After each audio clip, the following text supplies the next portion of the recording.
If we want to have relationships that have a chance of working, if we want to have that sense of personal empowerment, if we want to have a life that is filled with meaning and with purpose, it all begins by understanding the mind and what makes us do the things we do.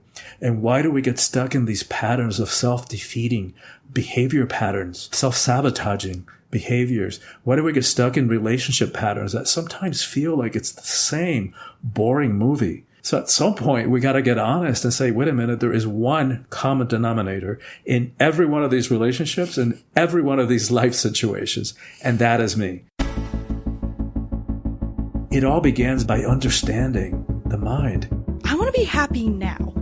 I don't care about the future. I want to be happy right now. You are not alone. You are never, ever, ever alone in this. It's helped my voice grow and given me freedom to be creative on my own. I'm Christina Barcy. Welcome to Be Bold, Begin, a podcast dedicated to you, the creative, the healer, and the innovator.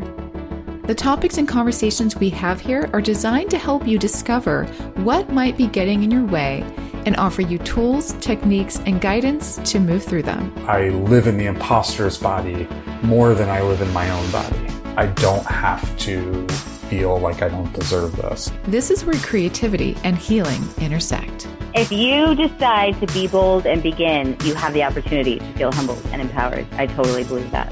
I'm a certified Kaizen Muse creativity coach, a certified Reiki energy healer, and an entrepreneur, artist, and presenter. I will share with you my experiences, my proven tools and techniques that helped me and my clients and loved ones shift and expand in the areas they most desired. This is a gentle and open space where you will hear how others are being bold to encourage you to begin your own journey or expand the one you're on. This is Be Bold Begin. Hi, welcome back. This is Barcy, your host. I'm so happy that you're here with me today because this season we're focusing on our message. What is most on our hearts to express to the world and the journey of discovering what that is and how we go about discovering that. Because I believe that once we start exploring that, we really do tap into our own power, and that creates a lot of freedom and opportunity to then lead a more fulfilling life, as well as help others in the ways that we most desire to. So today I have a guest that really leaned into this part of himself and has created many spaces and opportunities to help others do the same. I think the title of his most recent book really captures this. It's called Awakening the Soul of Power: How to Live Heroically and Set Yourself Free. His name is Christian De La Huerta, and his career has focused on personal transformation. He's an active public speaker, a seminar leader, group facilitator, and consultant on the subject.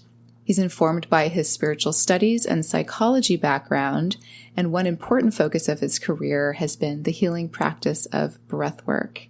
In 2002, he founded Soulful Power. It's a South Florida-based organization that hosts spiritual breathwork retreats, workshops, and offers coaching services. Soulful Power has offered remote retreats to locations including Hawaii, California, New Mexico, Peru, China, southern France, and Egypt, all places that I want to visit.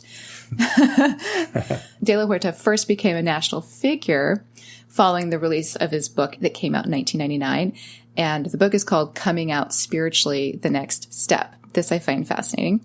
In it, he presents the spiritual role of LGBTQ plus people, how they've fulfilled that throughout history and across many cultures, and organizes them into 10 archetypes. The book was chosen by Publishers Weekly as one of the 10 best religion books of 1999, and was also nominated for a Lambda Literary Award. Wow, that's quite an accomplishment. Welcome, Christian. I'm so glad that you're here with me today. Hey, Barcy. Thank you so much for having me, and thank you for that introduction. You did your research. I wouldn't have been able to tell you when Soulful Power was founded. Really?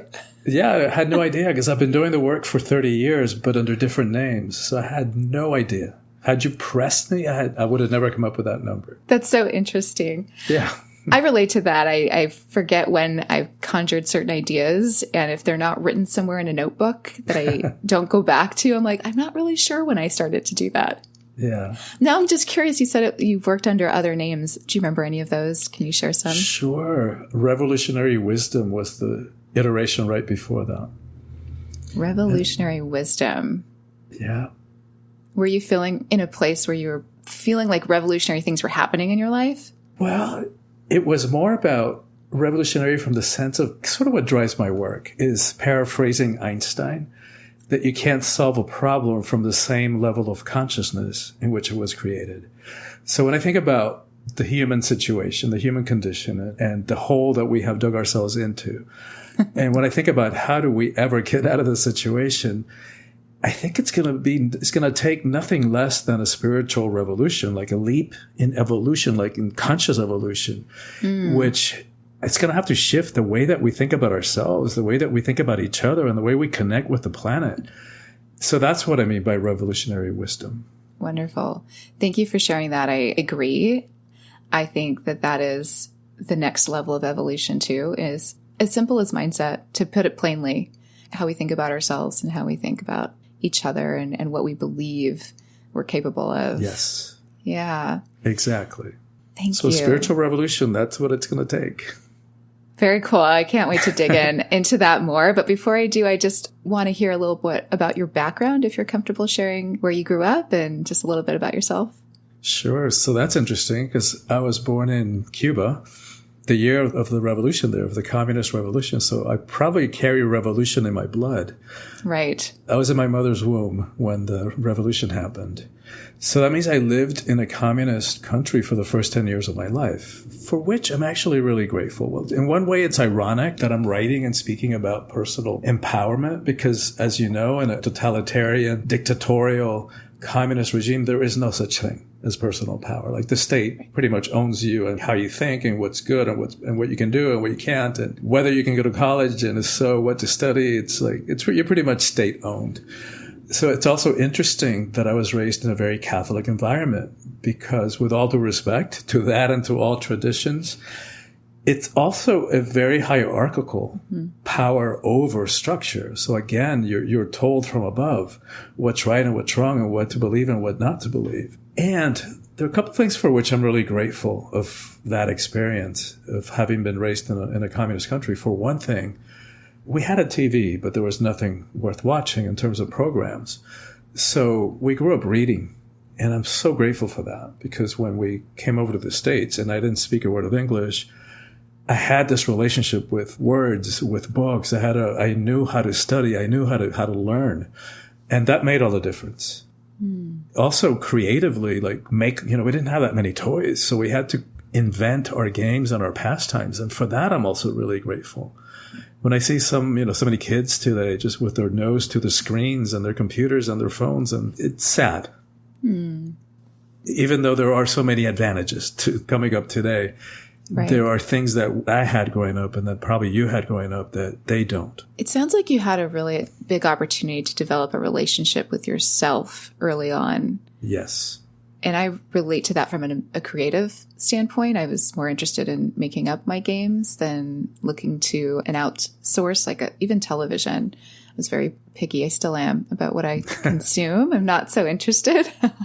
I'm more interested in ideas and creativity and being imaginative. But I think that helped me really learn more about who I am. And it sounds like you may have tapped into that really early on. Yeah, for sure. And yeah, I did a little bit of reading about you and your second generation immigrant, in your case from Hungary, but also another communist country. Yes. And then I also read somewhere in your writing somewhere that you were identified as introverted, which so do I. There's a book called The Introvert Advantage. And, the way that they define introversion is that we process things internally before we speak them. Yes. Whereas an extrovert is actually figuring out what they believe and how they think as they're speaking it. And I think that's what you're talking about. For me, it was, yes, I had a very rich internal life. And I had to face some existential questions from a young age. And at the time, it was painful. And, trying to find a place for myself. I knew from a young age that I was gay. And so trying to find a place for myself in the religion that I was trying to serve, I had this part of me that wanted to be a priest. At the same time that I was being told that I was going to burn to hell for eternity, So tough time. My adolescence was probably one long depression with suicidal fantasies. But the upside of it, the silver lining, is that I had to face myself and ask the really profound existential questions, which I think most of us have to ask at some point. Like, who are we and what are we doing here? And what is our relationship to this thing we call life and how quickly it goes? And what are we going to do with this little time that we have on this tiny, tiny pebble that carries us through space at thousands of miles per hour? So yeah, I'm grateful for the pain and the alienation because it deepened me. And it also gave me the ability to feel compassion and to empathize with other people's pain. Right. You touched on so many things there, and well said, because there's a lot we could pull apart, but you know your story well. So I appreciate that. I just want to acknowledge the powerful teacher that pain can be and that obstacles are for us, because it really show up in ways that allow us to make choices. And we can either see what we're made of and see what kind of choices we make in those scenarios, or we can play a victim and pretend like things are happening to us. Because a lot of that could be framed that way, especially with big institutions like Catholicism, religion, and communism. That can feel like we have zero control, like you were saying, and that can feel very disempowering and like it's happening at us. Like life just happens and we're here kind of going, all right, well, I guess I don't have any power in this, and that's it. So all that said, you did immigrate to the United States. I think you said when you were 10. Yeah. But before you move from that, you just went for the jugular. I did. like you don't mess around. I'm like, so anyway.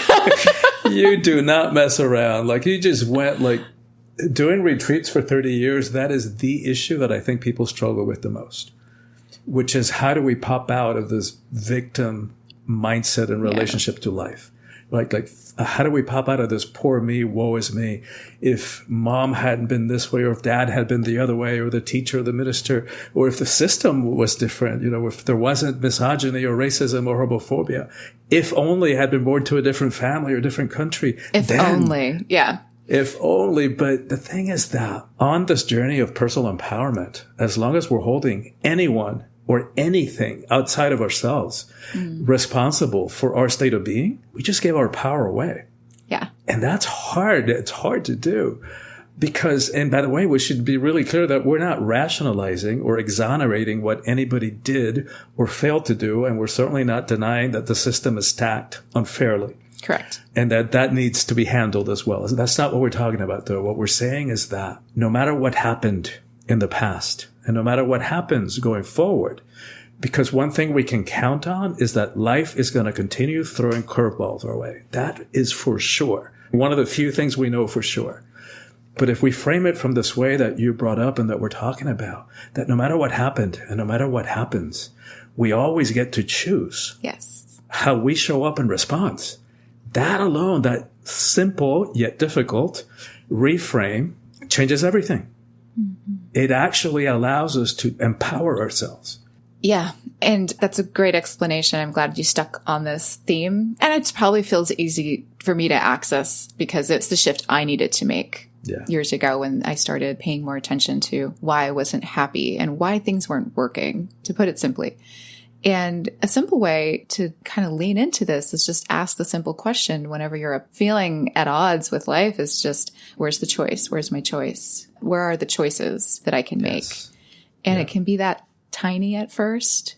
And then things start to open up, I think, and observing others that you're like, how are they making these choices? And we all have a story and we all have things that show up that, like you said, have moments of feeling disempowered and feeling like we don't have any choice or control. But seeing others with stories, this is why I love this platform in general, podcasting, listening to people tell us what their experiences are, because then we can see ourselves in it and we can see where people are still making decisions for themselves and carving out the life they actually want to live. And I think that's what's so powerful about just talking about these things. Yeah, and thank you for doing it because it really does make a difference. I know that even as an introvert, at some point along the way, you had to extend yourself beyond your comfort zone, right, to decide to host a podcast. I can only imagine. We haven't talked about that, but I can only imagine that was the case. So thank you for making that choice. Because as a result of that choice, not only did you transcend your own limitations and your own fear, but you're also making it possible for so many lives to be touched and improved and impacted. Thank you for that. And same for you. I just learned what introversion was just a few years ago and was finally like, oh, this is something that I can identify with now. It helps me understand myself better. And so I started to notice more people like you talking about that as something that is part of who we are and how it's just nice to be able to have a conversation about that. So let's talk about it a little bit because you also had to overcome that. And sure. I remember being very young, being deathly shy of everything and scared of everything and just wanting to disappear. I didn't want anyone to acknowledge me. It was easier to just not participate because it was mortifying to me. But knowing that I wanted to do all of these things, and I just was like, how am I going to be the person I want to be if this is how I feel all the time? And I was obsessing over what to do at a very young age, like I'd say age 7 to 10, where it was just this thing I needed to overcome. I just knew it. And I think it wasn't until high school where I started to lean into like the theater department. And then I thought, I can do this because I love stories and I love make-believe. So this can be the tool I use to get out of my own way. So that was the first tool for me, honestly. And I was like, well, let's just do this all the way. So I love that. Like I wasn't ready for that in high school. Like I was okay one-on-one. Like, I have always had this depth or understanding of people. So people always came to me for advice. But if you added a third person, I clammed up. And to get on a stage, forget it. There's no way at that point in my life that I would have been able to do that. To the degree that, I didn't do this intentionally. But looking back on it, I know that I sabotaged my grade point average. I had all A's in high school except for one B, my last semester. And I know that I sabotaged it subconsciously because there's no way. There's no way that I could have gotten up then in front of an auditorium filled with hundreds and hundreds of people. There's just no way. And be the valedictorian, right? Exactly. Yeah. Right. So I sabotaged my GPA so that I wouldn't have to give the valedictorian speech. Wow. I know. Yeah. And I got through college somehow without getting in front of a room. Like I was able to speak from my desk, but there was something about standing in front of a group that I just couldn't do. And yet, like you, I had this sense of mission. I knew that I had work to do. Mm. And so I knew that I had to get over this. And here's how I overcame that. And I didn't understand the concept then. But I signed up for a public speaking course, which I hated. I detested. Because every Thursday, I'd have to get up and give 3 2-minute speeches. Come Monday night, I was already dreading it. I was already angsting about it. I was losing sleep. But what happened? After doing it and doing it and doing it again, midway through the course of the 14 weeks, it stopped being such a big deal. And that is the system that I learned later about how to transcend fear, which there's a book called Feel the Fear and Do It Anyway by Susan Jeffers. And pretty much that's the book, right? You feel the fear and you don't allow it to hold us back. But how do we transcend it? And so imagine concentric circles. The center circle represents our comfort zone. So this is where we're comfortable today, being with ourselves, being with other humans, being in the world. Every time we take a little step, and it could be a baby step or it could be a huge leap, we get to determine that. But every time we take a step outside of that comfort zone, which means that we place ourselves in some degree of discomfort, maybe even some degree of risk, meaning psychological risk. Mm. But every time we do that, we expand that comfort zone. So if we would do even a baby step every week, at the end of 52 weeks, now our comfort zone is way out here and it doesn't shrink back. Interesting. Yeah. Yeah. So there's a lot of power in simply repetition, like consistency or just doing. It's the action piece for me became really magical, where it is just what you're describing, just doing it anyway. I say that a lot on the show, actually. And I talk a lot about fear and how, we're taught to overcome fear, right? We're taught that it needs to go away. But yes. But it doesn't. It's something you learn to work with, right? That's the big difference. I remember that being very shifting for me when someone said that to me for the first time and then gave me tools to go, this is how you do that. And I was like, oh, great. Yeah, that's it. We think that fearlessness means that we don't feel fear anymore. Right. But it doesn't. It means what we're talking about. We feel it and we don't allow it to hold us back. We transcend the hold that it's had on us. Yes. And that can be applied to all the things we just touched on, all the big things we just touched on, like all the adversity we dug into right away. It's that same idea of doing it anyway and knowing what it's worth to you, right? Yes. And I love that you and I speak from experience. Like, we walk the talk. Yeah. And so flash forward, today I speak all over the world. I've spoken at dozens of universities on the TEDx stage. So I know that whatever we have allowed to hold us back from being all of who we are and from stepping into our power and to our mission level work, I know that it can be overcome. It can be transcended. Yeah, it's 100% possible, because if it's possible for anyone, it's possible for everyone. It does boil down to making the choice, making the decision. It's about just deciding. And then what are the steps to get there? And they're different for different people too. It's why we talk to lots of people about the same topics, right? So that we can see what resonates for us. And it changes over time. You know, what resonated with me 10 years ago, now it's something a little different. Yeah. But same theme. I'm still trying to get to the same place and do the same things. And thank you for sharing all of that from that perspective. I would be remiss if I didn't talk about my father, who was my example of just doing stuff. He had to escape Hungary by swimming across a lake to Austria. Wow. While being shot at by Russians. Oh my God. Luckily, he was in the middle of the night as well, so it's cold. And I think he just did it with his little ship swimming trunks and just swam the 3 miles underwater. And he's actually the only one that made it. He lost 2 cousins along the way who tried to do that with him. And he was 16. Wow. So it's this idea of really knowing, you know, what your choices are and saying, hey, it's either stick around in this country where I have no choices, you know, perceptively, you always have something like we just described, but really being under the thumb of the situation or just doing it. And that's very risky. So I don't suggest everyone, you know, run into the line of fire, but that's what he did. And he got to this country, and you know, there's a whole bunch of story after that happened, but it's the reason I get to be here today and do these things. And what an example. My God, amazing. Thank you so much for sharing that visual. Powerful. Yeah, and the things our parents did for freedom and so that their children would have a life of choice. Like, my parents, we didn't leave that way, but they were counter-revolutionaries. They actually conspired against the Castro regime in the early days. So dangerous. So dangerous. Out of their pot of friends, they were the only ones who didn't spend 20 years in jail or went to the firing squad. Wow. And when we left through Spain, but you know, my older sister was 12. I was 10. My mom was 8 months pregnant with the youngest. I'm one of 9. And, you know, to land in a foreign country and then to come to this country a few months later without speaking the language and putting kids through, you know, feeding them, clothing them, putting them through school is like, I don't even know how they did that. Right. And I don't think they knew how they were going to do it. I would assume either. It's about the goal at that point. Like, we have to try. Right. Yeah. And it's magnificent that it worked out and that, you know, they walked through that with you all. Yes. Yeah. And without minimizing any listeners, you know, trauma or challenges.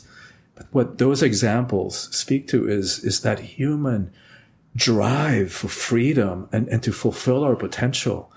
And to me, those are great examples that if they can do that, anybody listening can do that and can do whatever they need to do to break free from their self-imposed prison of fear and lack and limitation. Yes. And how do we break free from these mindsets that we have allowed to hold us back from being all of who we are?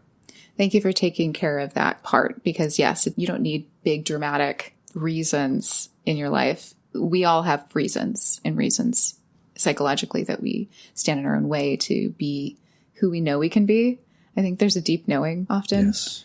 So I kind of wanted to, this leads me a little bit to what is kind of the first half of your book, where you spend a lot of time on the ego and what that means and how that plays into this journey.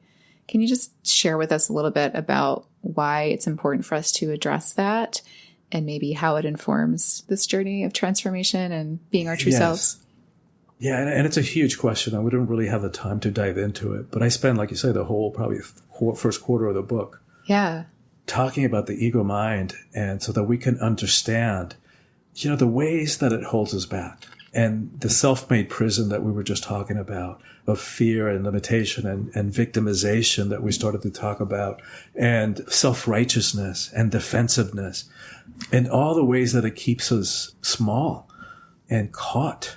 So here's a good metaphor, like a good visual to understand what the ego is. The ego is a part of the mind that makes sense of sensory information that would otherwise be overwhelming, and can reach into the past, it can project into the future, and somehow weaves it all into a sense of self, in the sense of individual personality. This is Christian over here, that's Barcy over there.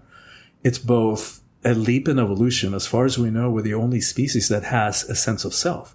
Like Homo sapiens sapiens, our name, our Latin name, can be translated to mean humans who know that we know. So it's that self-reflexive consciousness that allows us to reflect back up on ourselves. And that's one of the reasons we're so smart and so successful as a species. But it's also the source of all our suffering, because once the ego, that sense of individual personality developed in us, now we can have a sense of abandonment. We can have abandonment issues. We can have loneliness. We can feel isolated and lonely and alone and depressed. And those are some of the prices that we pay for that sense of individual identity. If you put a baseball in the center of a stadium, that's what the ego is. Who we are is actually the stadium. And we've allowed this tiny, tiny, tiny part of who we are to think that it is all of who we are, and to make some really important, critical, consequential choices from its very small, limited, and always fear-based perspective. So if we want to have relationships that have a chance of working, if we want to have that sense of personal empowerment that we've been talking about, if we want to have a life that is filled with meaning and with purpose, it all begins by understanding the mind and what makes us do the things we do. And why do we get stuck in these patterns of self-defeating behavior patterns, self-sabotaging behaviors? Why do we get stuck in relationship patterns that sometimes feel like it's the same boring movie? Maybe with a different actors, a different co-lead, but it's the same boring movie with the same issues, the same patterns, the same crap coming up. So at some point, we got to get honest and say, wait a minute, there is one common denominator in every one of these relationships and every one of these life situations, and that is me. Yeah. So why do I do the things I do, or why do I attract this kind of people or create these type of relationship patterns? And it all begins by understanding the ego mind. It's critical. It's huge. That's a great analogy. You illustrate that in your book about the baseball in the stadium. And it's so simple and so easy to go, oh, yeah, okay, I could see that. But I also know what it's like to feel so identified as the ego growing up until someone introduces something different. How do you start that awareness process? Because that's really the first step, right? Is understanding that we aren't aware of something, but you don't know what you don't know.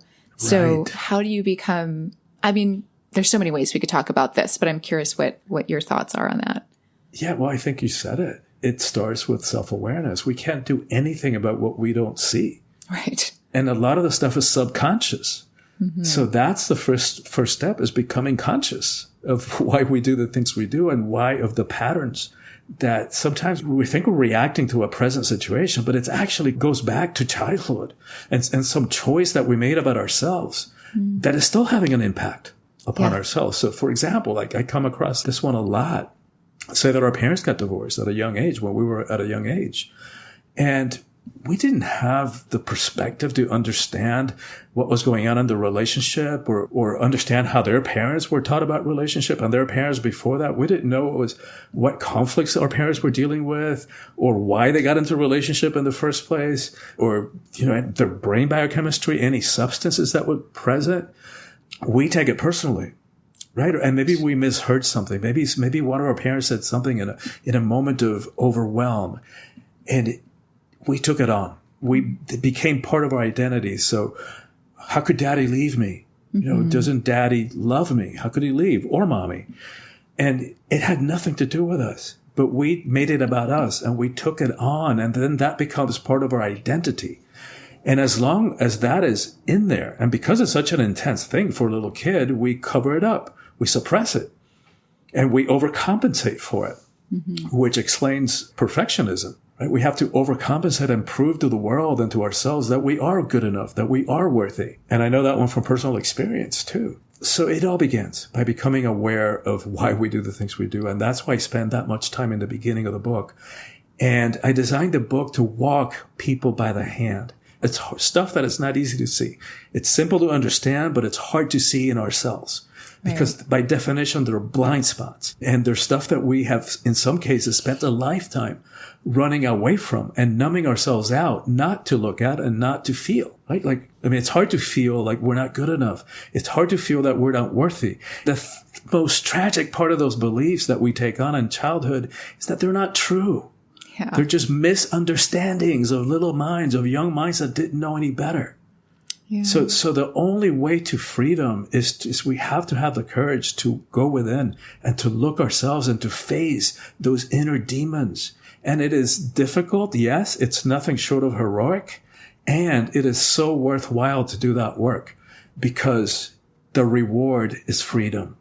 And such a profound sense of self-love and self-acceptance that is hard to convey. And like you said, to wrap it all up to what you said, it goes back to self-awareness. That's the first step. Self-awareness leads to self-acceptance, which leads to self-love. I completely agree. And I don't know if I've ever heard it said in that perfect sort of trilogy of experience, those three things. And they're big chapters, by the way. Yes. They're not just like, oh yeah, so then I'll get to self-love and my life will be great. And I'll have to do is read this book. But, it does start with things, seeking out tools, I think, and listening to other people and reading books like yours that do take the time to walk someone by the hand through these ideas. And I was not surprised, but maybe a little surprised that you do spend almost half the book on defining the ego and how that plays a part in our lives and how to break that down and work with it. And then we get to the next part of what happens after that. But I hadn't seen that yet in any other book. So I enjoy that. I'm almost done with that chapter. I have a couple pages left, but I think you do a really great job illustrating it and telling stories in ways that we can see the message differently as you walk people through it. So I do suggest, luckily I was very lucky you sent me a book. So thank you for that.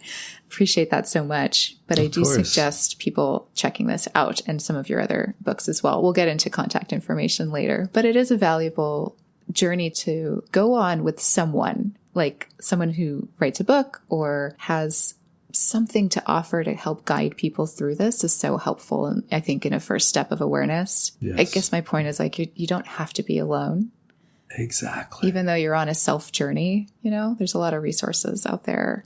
Oh my God. And so much support. One of the things for which I'm grateful for this pandemic, without minimizing the tragic parts of it, is that it gave me the time to finish this book that I've been brewing inside my head for probably 10 years. It also gave me the opportunity, and it kind of forced my hand to create virtual online programming, which I've known for years I needed to do. But I went from 100,000 miles on a plane, just flying here or there to do one retreat to the next, to zero. And my income went to zero last year because I wasn't able to do retreats or see clients one-on-one. And so like many people, had to pivot to the virtual arena. But I'm really grateful for that. Because one of the benefits I see is in this year-long coaching program that I created is it allows me to deliver the teachings piecemeal. So bite-size, just a little bit of content each week. But here's the key that's different. It's interactive. So every week there are assignments and not stuff you can do in 10 minutes, 15 minutes. But over the course of a year is the kind of stuff that is designed to apply the teachings to our lives so that it doesn't stay. So that the teachings don't stay at the level of theory or what a great idea or concept or information, because we don't need more information. We've got information overload.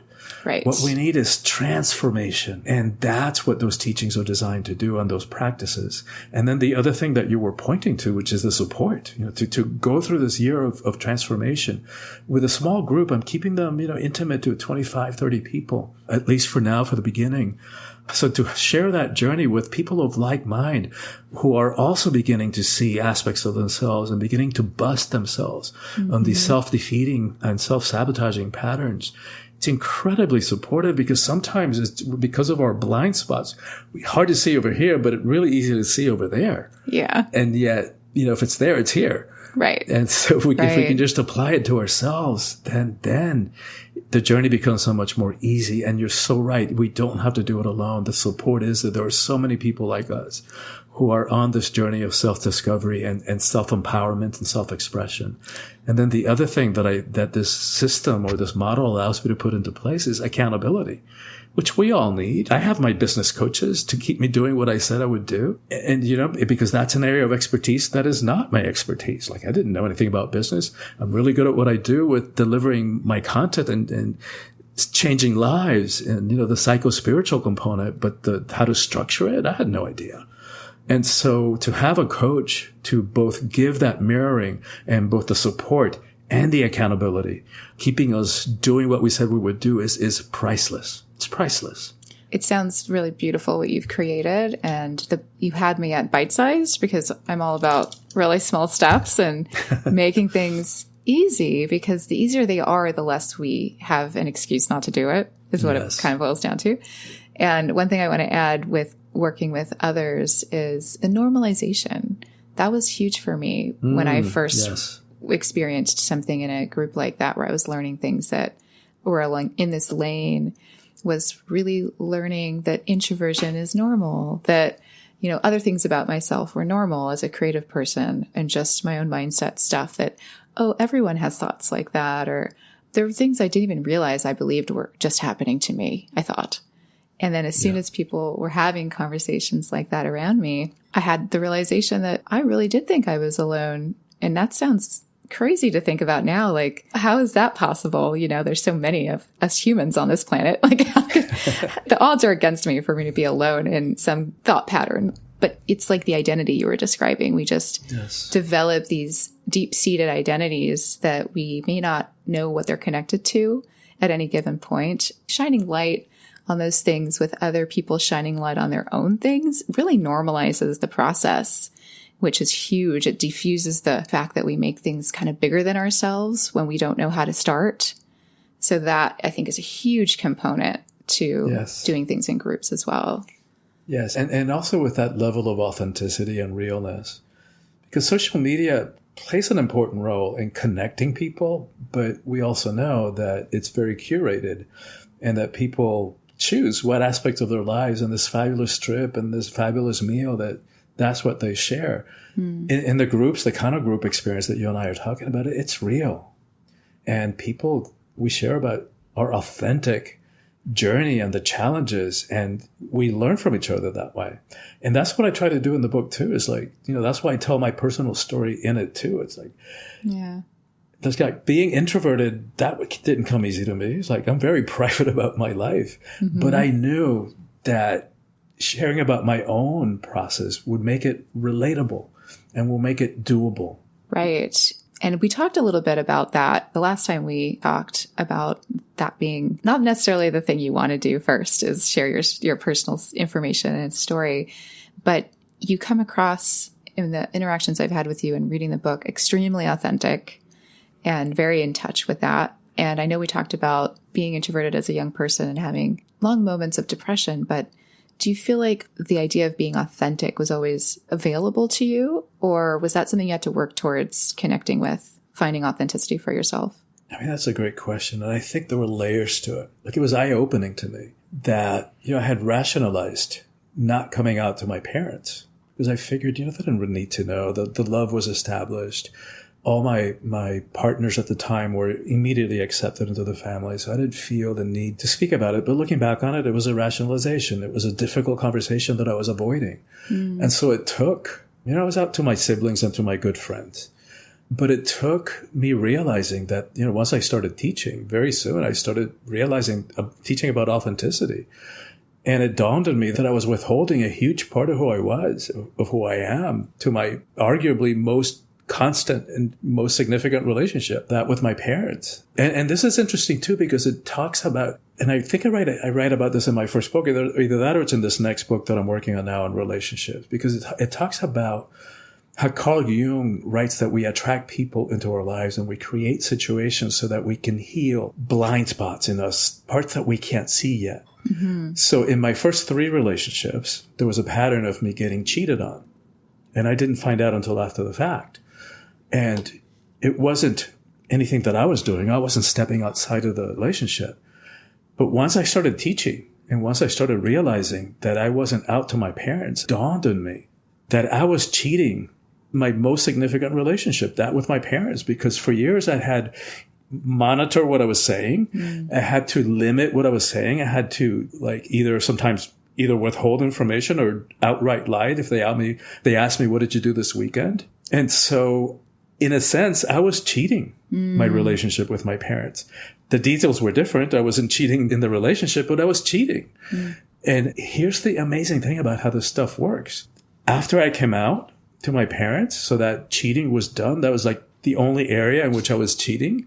Once I came out, when I did that, I was in an ashram, I was in a spiritual community. But after that phase, when I got in my next relationship and every relationship since, I've never been cheated on. It's never been an issue. Wow. I know. That's like deep subconscious healing is what it I know. feels like to me. Yeah. I think that's a great story. I appreciate you sharing it and being forthcoming with that moment in your life, because I was just right there with you when you were telling the story and in knowing that feeling of not being truthful. And I have a hard time not being truthful to the point where sometimes I overshare with the details of things because I just don't want to carry stuff I didn't share around with me, if that makes sense. So that can be really painful. Yes. And it's so important for anybody who this struck a chord with, who also has a pattern of being cheated on, and they don't have that situation like I did of coming out. But I would ask them to ask themselves, are you cheating your relationship with yourself? Right? Are you cheating yourself? Are there parts in your life where you're selling out, where you are selling out and settling, where you're saying yes when inside you really feel no, where you're withholding parts of who you are so as not to shake, not to rock the boat too much, where you're settling for that illusion of security of a biweekly paycheck, deep stuff. Right. Deep stuff. And are we selling out on our soul level, mission level work? And that's a whole other direction of the conversation. But if we're willing to do the work, right? If you're willing to ask ourselves these questions, then those external dramas of like getting cheated on in a relationship, they just disappear. They fall away. And by the way, this is not excusing anybody's behavior. Right. It's not. Right? But it's saying that if we want to be free, we've got to look within. Yeah. And it does, you touched upon mirroring a little bit earlier as well without saying that word, but just how we reflect, like the example you were talking about was being in a group and easily seeing your issues on someone else. But that's us mirroring where it's easy to see because we're experiencing it. And it's a little bit of mirroring, but I think we do the same thing in how we attract people and energies to us. For sure. Good, bad, whatever. But yes, it can be all of those things at once even. But all those parts of us, it's almost like we're these crystals, these prisms that have many, many, many geometrical sides. And we can attract light from all of those angles at the same time. But there's going to be shadows too, right? So finding ways to be more illuminated, to use an analogy of shining light on what we want to see. There can't be dark and light at the exact same time. Yeah. Right. So you've got that choice to kind of go into the shadows so that you can bring the light into those areas. That's huge, Barcy. That is huge because in the spiritual community, there's a lot of spiritual bypassing, right? It's like everything is love and light, love and light. True. Yeah. And true. I mean, that is the ultimate truth. But how do you get there? Exactly. You can't jump over the dark stuff. Like I wrote a piece a few years ago called You Can't Namaste the Shadow Away. That's it doesn't great. Go away. I love the ring to that. Yeah. You can't suppress that stuff. You can't jump over it. Right. We want to be free. We've got to be willing to look inside. And that's why this book is a part of a series of 3 on what it means to live heroically. It's called Calling All Heroes because it's not easy to do any other stuff. In fact, it's nothing short of heroic. Incredibly, infinitely worthwhile. Is that why you call it a heroic journey? Like what you just said sounds like your definition to being heroic. Yeah, exactly why. Great. It's exactly the definition for it. And it connects to the ego. To be willing to face ourselves and to see these egoic tendencies. Not fun. It's not pleasant. When I first saw like a previous iteration of the way that image that I used in the book to illustrate the ego is like I could hardly even look at it because I didn't want to see myself in it. But then I thought, you know what? That's what I needed to know. Like what made me do the things I do and why I sabotage myself and all those questions. And I didn't get it from my psychiatrist father.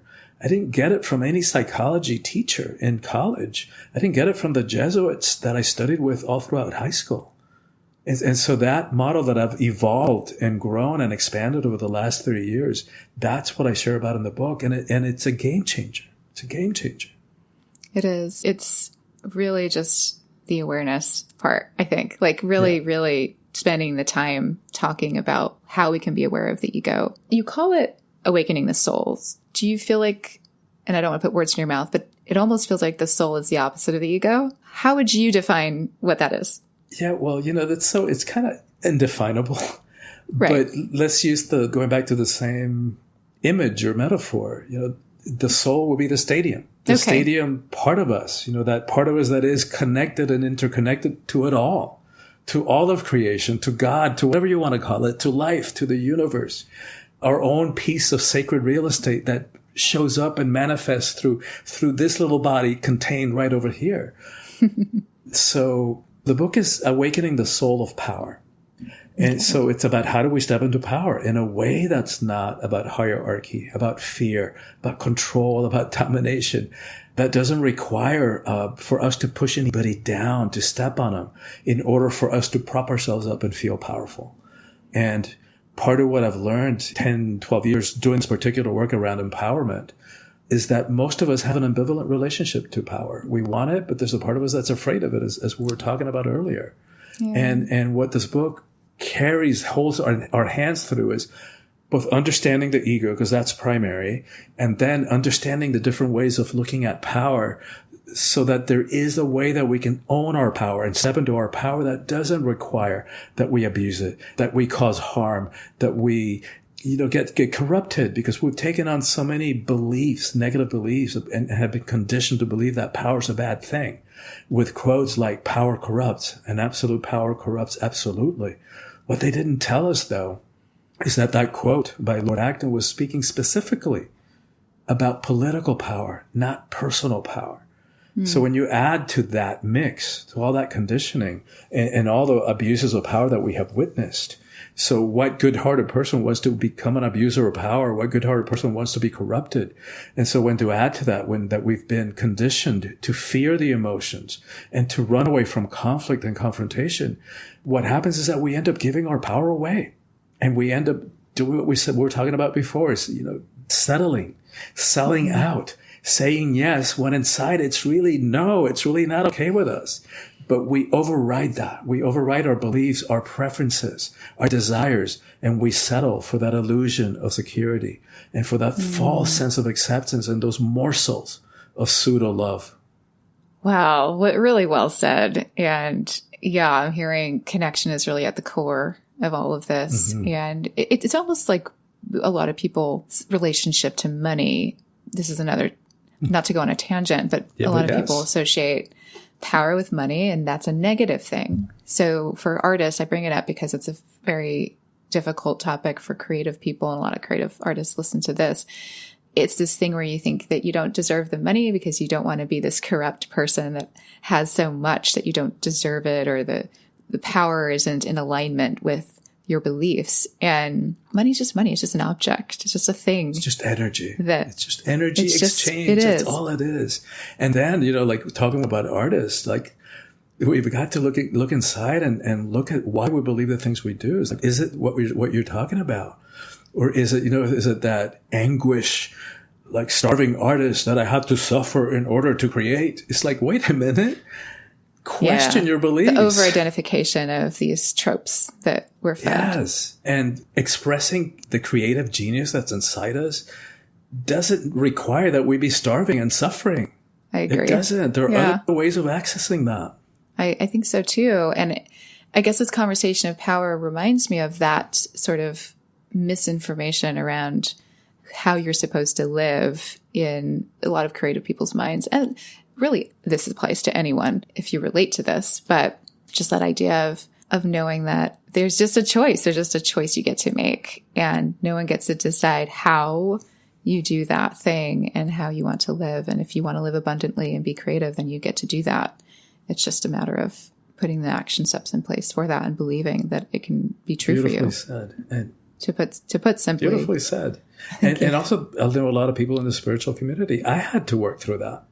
Because I had the belief that to do spiritual work, you shouldn't charge. Until I started examining that belief and say, wait a minute, those beliefs come from a time where either the medicine woman or the shaman or the priest, or the minister were taken care of by the village or by the church. And so they were able to not charge for spiritual work, but that's not the world that we live in. Interesting. We've got bills to pay. Right. We got to put a roof over our heads and food in our mouth. So I have zero conflict these days. I've worked through that. All those layers of misunderstanding about money. That's beautiful. And I think it's a journey worth taking for anyone who wants to be more abundant in that area. I think it's worth spending some time with and treating it as part of this journey. So I just want to bring that up because I think it's a big component that a lot of us don't even want to look at because we feel whatever we feel about it, shame or undeserving, it's connected to our worth, all of these things. I think it's part of this conversation at some point. Definitely. So, yeah. Well, we said a lot, which I love. This is just completely in my lane, so I appreciate all of this so much. But if there's one takeaway that you'd like a listener to have from this conversation, if there's one thing they walk away with, what would that be? Go within. Know yourself. That is the key to all the answers to all your questions. And also, there is a way that you can step into all of who you are, that you can stop half-assing life and begin full-assing it, that can be authentic, that it can be a reflection of the inner goodness in your heart, and that doesn't require settling, that we can have that match with the values that are inherent to us and still be in our power and still be all that we can be and make a huge difference in this world. Perfect. That's a great takeaway. I'll take that with me today as well. Thank you for that. So how can we connect with you? Good question, and thank you for asking that. Well, the book is available wherever books are sold. So your local bookstore if you want to order it and support them, or Amazon. Great. Wherever you get your books. And in terms of reaching me, probably my website is the first place to go to, and from there they can access my social media. My website is soulfulpower.com. And for your listeners, if they will get on my email list when they go to soulfulpower.com, and we know how easy it is to click unsubscribe down the road if it doesn't work for you. But just by getting on the email list, they'll get a sample chapter from the book. They'll get some of the power practices that we were talking about earlier. And they'll get a guided meditation and some teachings about trust that I created particularly during these times of pandemic that are so filled with fear and uncertainty and chaos. So it's supporting us to become more grounded in trust. Thank you for that. That sounds really valuable as an offer. So I appreciate that. We'll put all of that in the show notes as well. Beautiful. To make sure it's easy to access. And thanks again, Barcy. Thanks again for having me on the show. And obviously you and I could talk for another couple of hours and wouldn't run out of stuff. Totally. Thank you. Thank you so much for coming on the show. I find this very valuable for myself and of course, and then I'm sure the listeners will as well. So thank you. Thank you. Thank you for listening to Beat Will Begin. Make sure to catch our Thursday Small Shifts episodes for 5-minute self-reflective small questions that follow a theme in a guided meditation style. Also be sure to click the follow button or check mark for Be Bold Begin on your favorite podcast app to add it to your library so each episode downloads automatically. And if you'd like to stay connected for workshops and all Be Bold Begin offers and get a free guide to working with fear and imposter syndrome, you can go to fearimposter.avanthousemedia.com or click the link in the show notes. Stay safe and keep creating.